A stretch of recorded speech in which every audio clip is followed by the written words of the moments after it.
Salam sejahtera bagi kita semua, ibu bapak, saudara yang dikasihi Tuhan. Kita bersyukur boleh jumpa kembali dalam persekutuan kita dengan Tuhan saat ini melalui kebaktian rumah tangga Gereja Toraja Mamasa Jemaat Moria 31 Agustus 2020. Kita akan bersama-sama satu dalam persekutuan dengan Tuhan.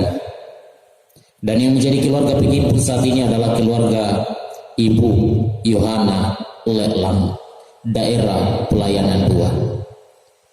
Mari kita mempersiapkan hati dan pikiran kita menyembah dan memuliakan Tuhan. Dan untuk memulai ibadah ini, saya undang kita semua berdiri. Kita menyanyikan pelengkap Kidung Jemaat nomor 13 sebagai pujian kita kepada Tuhan.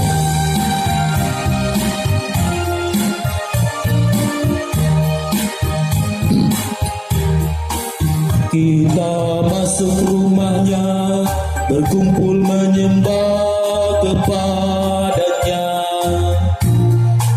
Kita masuk rumahnya, berkumpul menyembah kepadanya. Kita masuk rumahnya, berkumpul menyembah kepada Kristus. Kristus Tuhan. Pertolongan kita dalam ibadah saat ini terjadi dalam kehendak dan kasih Allah. Turunlah kiranya anugerah kasih dan damai sejahtera dari pihak Allah akan menguduskan saudara sekalian dalam persekutuan melalui media virtual hari ini. Amin. Silahkan duduk kembali. Bapak Ibu Saudara yang dikasihi Tuhan, kita akan kembali memuji dan memuliakan Tuhan. Sebelum kita bersama-sama membaca dan merenungkan firman Tuhan, mari kita satukan hati untuk menyembah kepadanya, menyanyikan pujian bersama pelengkap Kidung Jemaat nomor 6.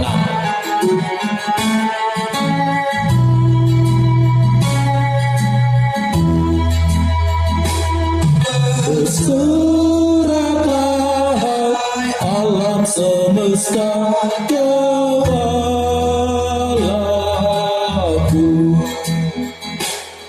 Di langit bergema pujian yang megah, dan bumi pun penuh pujian yang merdu. Bersoraklah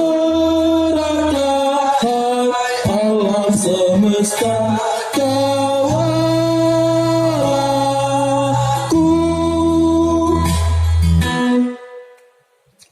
mari kita bersama satu dalam doa untuk firman yang akan kita baca dan renungkan.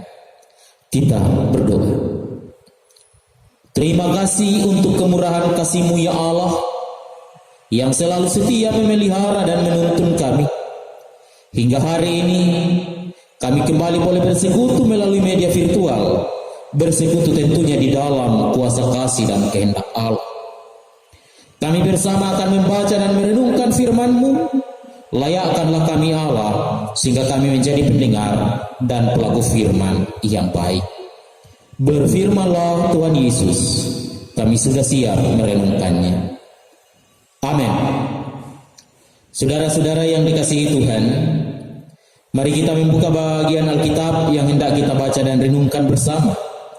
Saya menyiapkan bagian Alkitab yang kita akan renungkan bersama hari ini dalam kitab Efesus pasal 6 ayat 1 sampai ayat 4. Efesus 6 ayat 1 sampai 4. Kesaksian firman Tuhan berbunyi sebagai berikut. Hai anak-anak, taatilah orang tuamu di dalam Tuhan, karena haruslah demikian. Hormatilah ayahmu dan ibumu. Ini adalah suatu perintah yang penting, seperti yang nyata dari janji ini, supaya kamu berbahagia dan panjang umurmu di bumi. Dan kamu bapak-bapak, janganlah bangkitkan amarah di dalam hati anak-anakmu, tetapi didiklah mereka di dalam ajaran dan nasihat Tuhan. Amin. Kekasih-kekasih Kristus, dalam peradaban dunia kuno,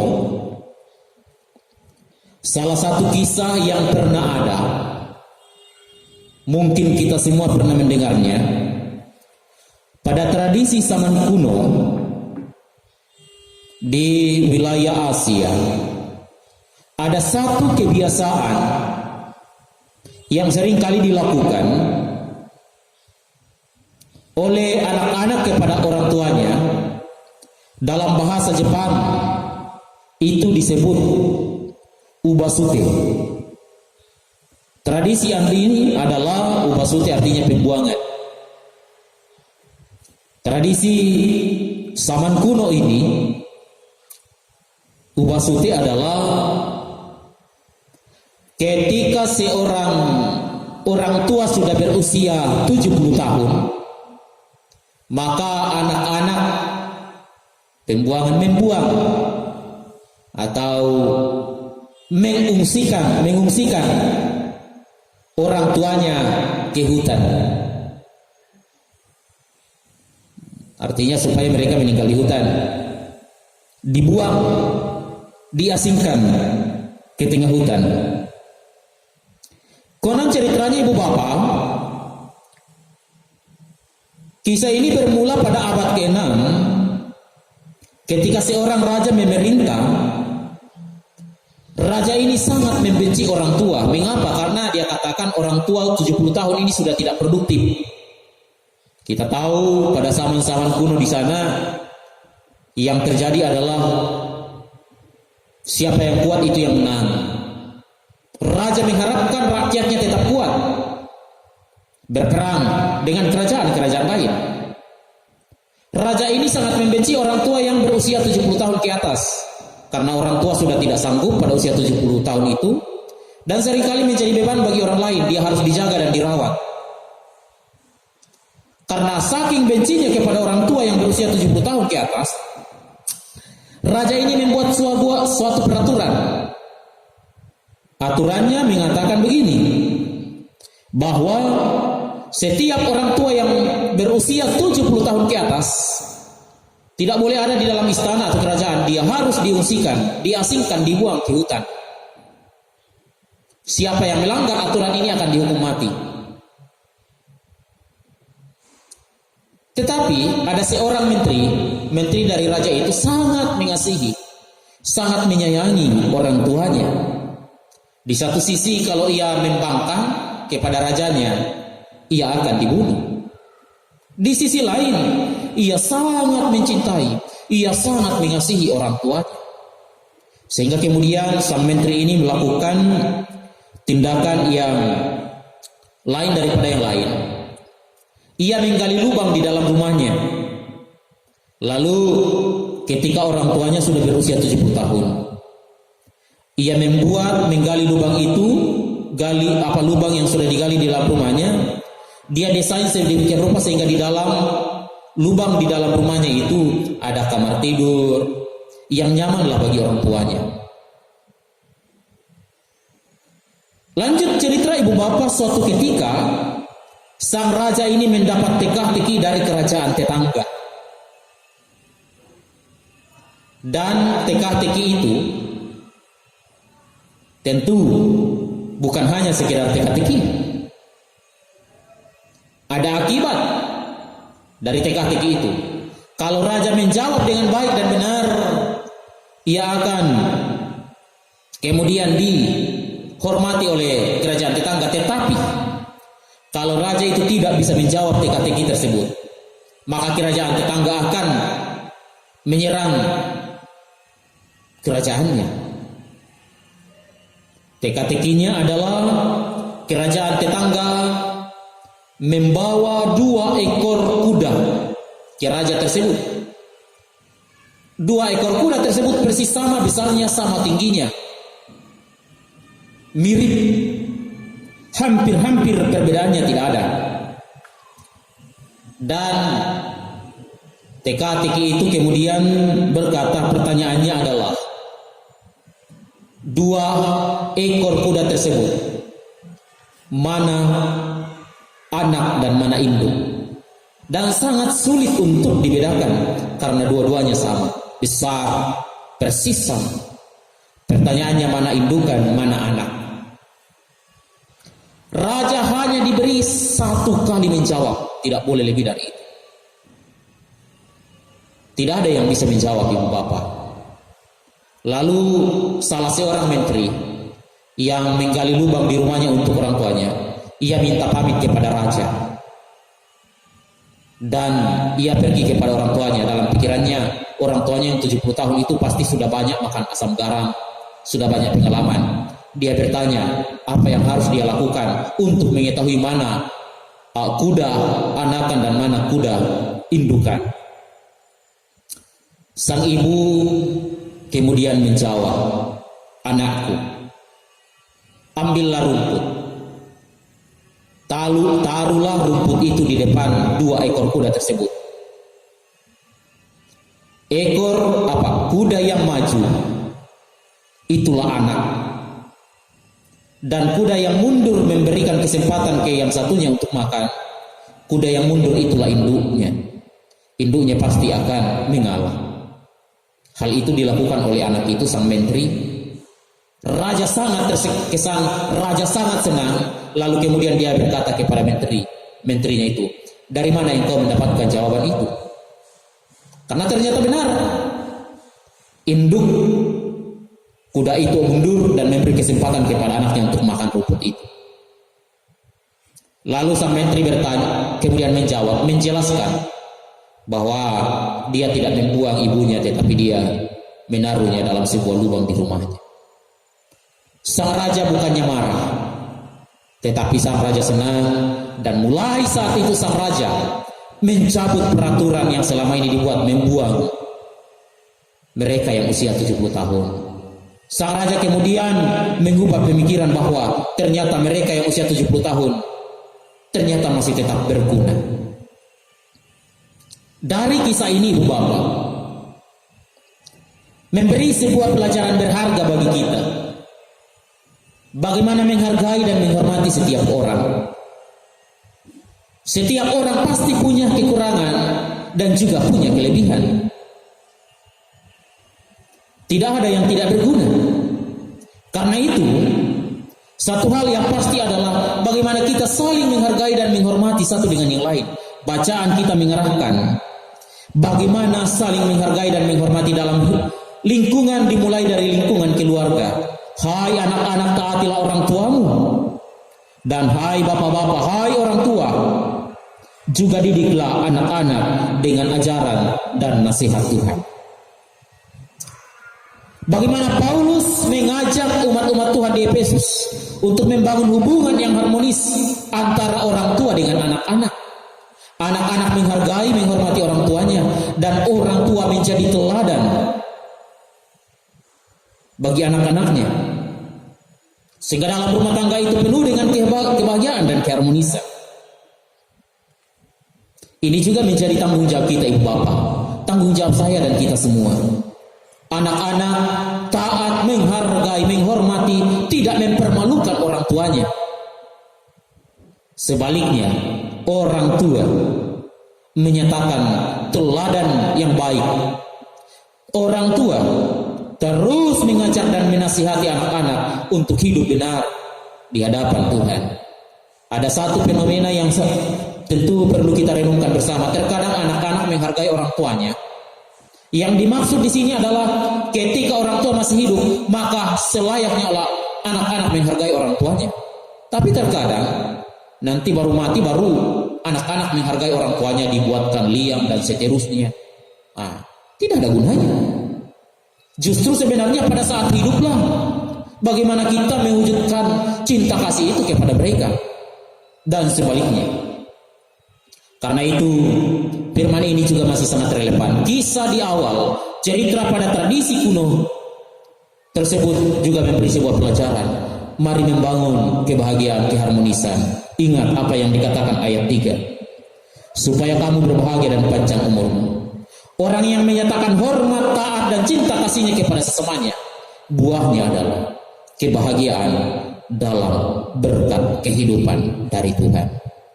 Selamat membangun hidup harmonis, bahagia satu dengan yang lain. Amin. Kita bersyukur saudara-saudara, firman-Nya boleh kedengaran lagi hari ini. Karena itu sebagai wujud respon dan syukur kita atas segala pengasihan dan penyertaan Tuhan, mari kita menyanyi dari pelengkap Kidung Jemaat, menyatakan sukacita bersama PKJ 146, bawa persembahanmu dalam rumah Tuhan.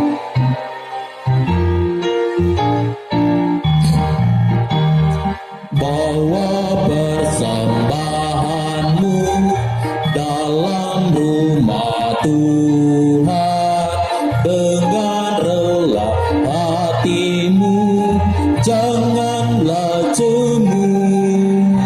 Bawa persembahanmu, bawa dengan suka, bawa persembahanmu, tanda sukacitamu, bawa persembahanmu, ucapkan syukur. Kekasih-kekasih Kristus, kita akan satu dalam doa syafaat. Dan dalam doa syafaat, kita akan mendukung bersama-sama kehidupan keluarga penghimpun Ibu Yohana Leelang. Mari berdoa. Terima kasih Tuhan Yesus untuk kebenaran firman-Mu. Biarlah kami hidup saling menghargai, saling menghormati, penuh damai dan kasih satu dengan yang lain. Kami berdoa buat jemaat-Mu yang telah berhimpun dalam persekutuan melalui media virtual ini. Diberkatilah mereka semua, sehingga mereka semua akan selalu merasakan damai sejahtera Allah, dan tentu hidup bersama dengan firman-Mu dalam persekutuan dengan Tuhan tiada pernah sia-sia. Kami mau berdoa Tuhan buat Ibu Yohana Leelang yang menjadi keluarga penghimpun saat ini. Berkati dia dalam masa tuanya, sehingga dalam masa tuanya Ibu Yohana Leelang akan tetap bersuka cita. Dia akan selalu dibimbing, dipelihara Tuhan, sehat dan kuat di dalam nama Tuhan. Berkati anak-anaknya dalam rumah tangga mereka masing-masing, meskipun harus terpisah jauh dari Ibu Yohana Leelang, tetapi anak-anak dalam sukacita dan kebahagiaan di tempat yang jauh sana, termasuk yang di luar negeri sana, semua akan penuh bahagia, semua akan penuh damai dan kasih di dalam Tuhan. Cucu-cucu Ibu Yohana Leelang juga akan selalu diberkati Tuhan dalam pertumbuhan dan kesehatan yang baik. Berkati anak-anak dan seluruh rumpun keluarga yang bersama dengan Ibu Yohana Leelang, mereka yang juga ikut dalam rumah kos di rumah Ibu Yohana Leelang, Tuhan berkati, sehingga semua akan selalu membina hubungan yang bahagia, damai dan harmonis. Ibu Yohana Leelang diberkati, dipelihara Tuhan. Berkati seluruh jemaat-Mu Bapa dalam rumah tangga, dalam pekerjaan, dalam kehidupan, persoalan hidup, dalam segala cita-cita, Tuhan memberikan yang terbaik. Berkati seluruh ungkapan syukur Bapa, berkati gereja-Mu, dan kami juga selalu berdoa untuk bangsa dan negara kami. Tuhan karuniakan hikmat, sehingga setiap persoalan bangsa dan negara ini boleh keluar dari setiap persoalan hidup. Dan terlebih khusus, kami boleh melewati masa yang menakutkan virus corona ini. Biarlah semua akan indah di dalam Tuhan. Ini syukur dan syafaat kami Bapa. Dengarkan kami bersyafaat. Kami bawa di dalam Yesus, Tuhan yang sudah mengajar doa Bapa kami bersama demikian. Bapa kami di surga, dikuduskan nama-Mu, datanglah kerajaan-Mu, jadilah kehendak-Mu di bumi seperti di surga. Berikanlah kami hari ini makanan kami yang secukupnya, dan ampunilah kami akan kesalahan kami, seperti kami juga mengampuni orang yang bersalah kepada kami. Janganlah membawa kami ke dalam pencobaan, tetapi lepaskan kami dari yang jahat. Karena Engkau yang punya kerajaan dan kuasa dan kemuliaan sampai selama-lamanya. Amin. Kekasih-kekasih Kristus, kita akan bersama menerima berkat Tuhan. Karena itu saya undang kita semua berdiri. Kita membuka pelengkap Kidung Jemaat 131. kita akan nyanyikan bersama-sama untuk menerima berkat Tuhan.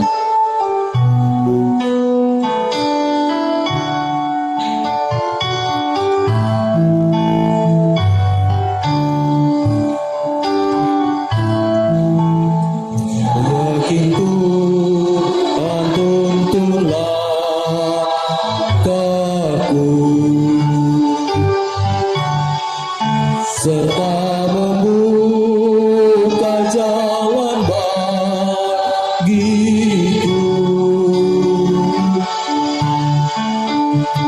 Jika sungguh berserah dan berdoa padanya, Tuhan membuka jalan bagiku.